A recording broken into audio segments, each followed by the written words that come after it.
4. Strategic recommendations. Agencies, captains, crew, link in to join the revolution. For captains, global connectivity via Starlink and cloud applications now allows owners to check the vessel's status from their smartphone, even from the other side of the world. Complete transparency regarding energy management and maintenance is becoming the norm.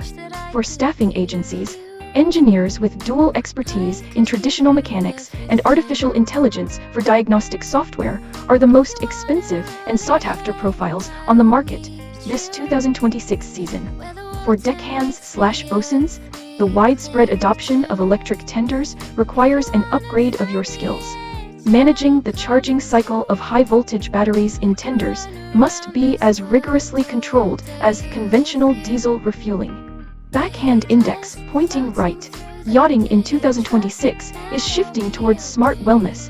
AI is birthing superyachts, tenders are flying on the water, and ocean plastics are becoming luxury bulkheads. Crews and captains, do you think AI-powered automation will redefine the size or role of tomorrow's crews?